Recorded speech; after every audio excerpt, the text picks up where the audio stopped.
Lebanon and Israel began a new round of direct talks in Rome to discuss Israel's phased withdrawal from the country's south and Hezbollah's disarmament.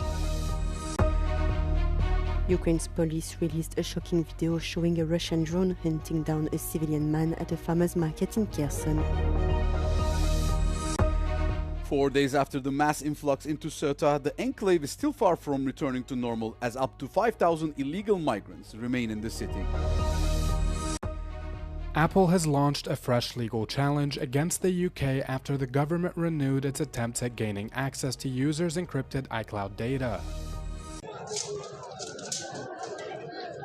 The EU stands in full solidarity with Spain following the Ceuta migrant crisis.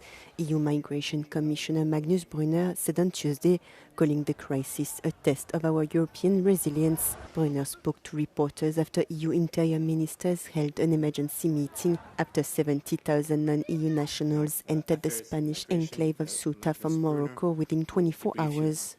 These past few days were a test of our European resilience, a test of the security of our external borders, and these days showed clearly that there are actors who have no regard for the safety or even for lives of innocent people.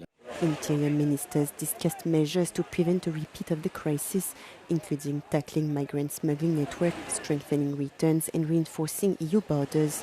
One EU diplomat told Euronews that a broad amount of member states wanted to discuss political measures that may have contributed to the largest irregular border crossing ever recorded in Europe over such a short period. One of them was Madrid's January decision to regularize around 500,000 undocumented migrants by granting them residence and work permits. 4 days after the mass influx through Trajal, Ceuta is still far from returning to normal. Authorities have already counted 88 deaths and estimate that between 2,500 and 5,000 people remain in the city.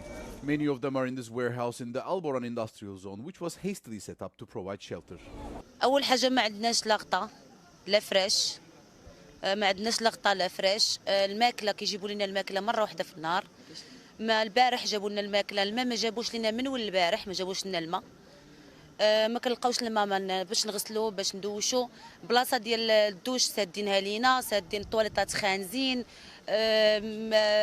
عايشين المعاناه وعايشين مكرفسين بزاف صراحه. With hardly any bathrooms or running water, conditions at the facility have deteriorated as the days go by. كنتمنى من السلطات المغربيه ان شاء الله كما قايمه بالواجب ديالها تزيد يعني تحفز ان الناس تخرج الدراري الشباب تماكين لانهم ضايعين الجوع وعطش وضرب.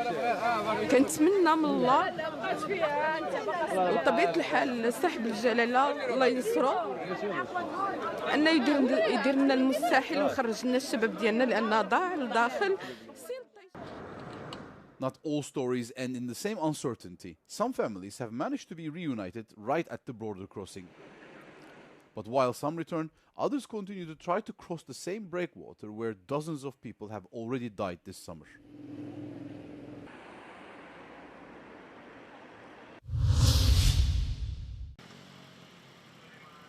Delegations from Lebanon and Israel began a new round of direct talks in Rome on Tuesday to discuss Israel's phased withdrawal from the country's south and Hezbollah's disarmament. This week's negotiations are the seventh round of Washington-mediated talks since fighting started between Israel and the Lebanese militant group as part of the wider Middle East war with Iran. At negotiations in Washington in June, Israel and Lebanon agreed to a framework deal that involves the disarmament of Hezbollah, a gradual withdrawal of Israeli forces from Lebanon's south, and the deployment of the Lebanese army to the region, starting in test areas known as pilot zones. Hezbollah has not taken part in the talks and has opposed the framework deal. Observers say Israel's commitment to withdraw will also be tested when pilot zones are selected in areas fully under its occupation. Violence in Lebanon has decreased since the Lebanon-Israel deal, but Lebanon continues to report intermittent Israeli strikes and shelling, as well as detonations and demolitions in southern villages.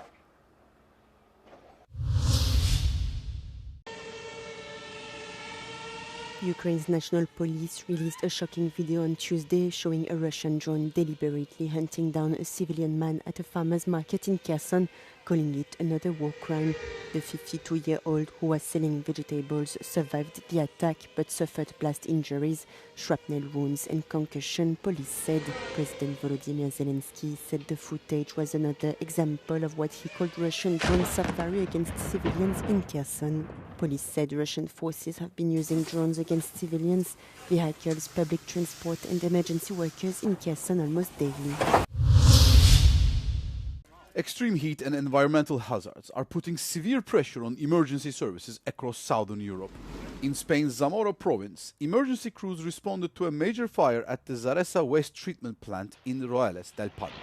Dispatchers received nearly 40 emergency calls, prompting authorities to issue toxic cloud warnings and close a lane on the A11 motorway. Beyond the industrial emergency in Spain, severe heat across France forced nuclear operator EDF to shut down 3 reactors at the Chaux and Cattenom plants due to low river water levels. Hungary's only nuclear plant is also under strain due to low water levels in the Danube. The environmental crisis deepened further south in Greece, where senior meteorologist Theodor Genaros declared the current wildfire disaster one of the worst in a decade. The fires claimed 5 lives over the past fortnight, with Copernicus data confirming over 12,000 hectares of land burned in a single week. Officials will conduct a comprehensive quantitative assessment once the fire season concludes.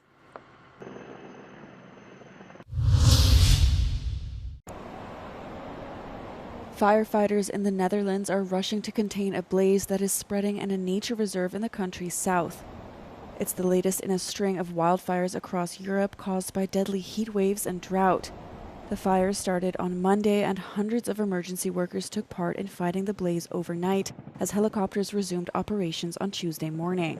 De grootste uitdagingen bij blussen zijn momenteel dat die naar mijn weten hoog zit, hoog in de bomen, kroonvuur. Waarbij we natuurlijk te maken hebben met een wind die wat aanwakkert.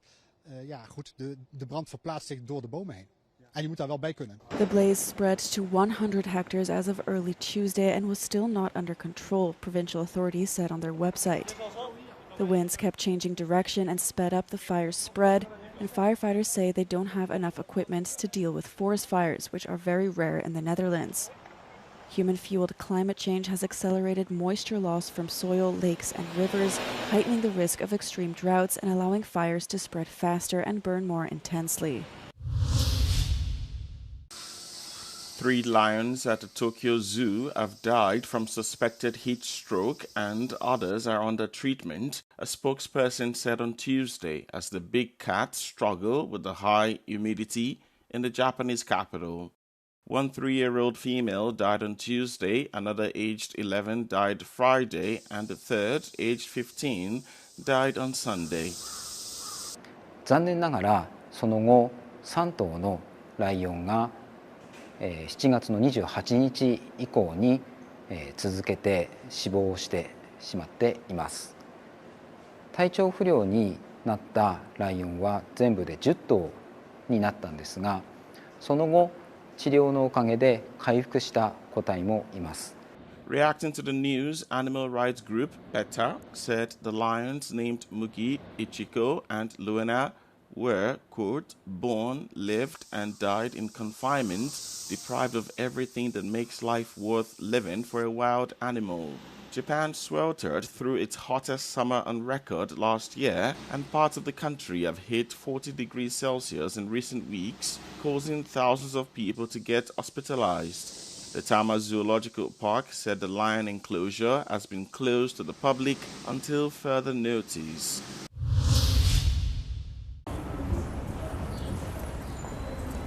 French energy giant Total Energies has signed a deal with Shell to buy its European onshore renewable energy businesses. Total will acquire around 4 gigawatts of electricity production, mainly solar and wind power in operation or being built in Italy and the Netherlands, as well as solar, wind and battery storage projects in Italy, Britain and Spain. The sale is worth several hundred million euros, but the exact amount was not disclosed.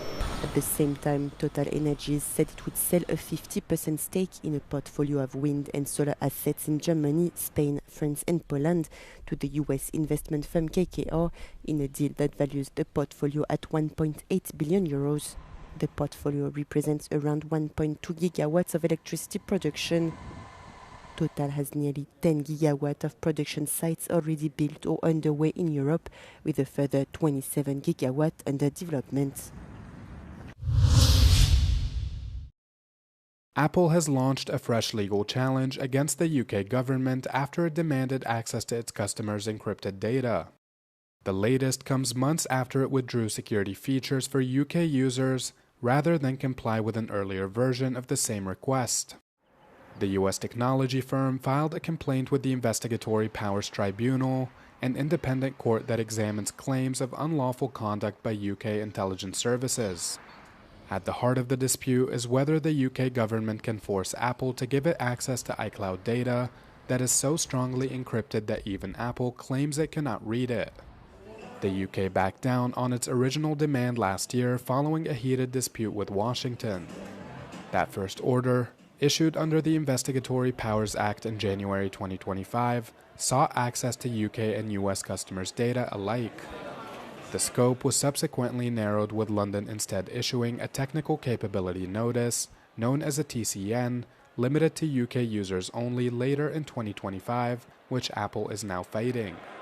TCNs compel companies to hand law enforcement agencies information for cases including terrorism and child sexual abuse, even where that data is protected by encryption. Apple has long insisted that it will not build any form of compelled access into its products. The company argued that any such tool, once built, poses a security risk to all users, not just those targeted by a specific request.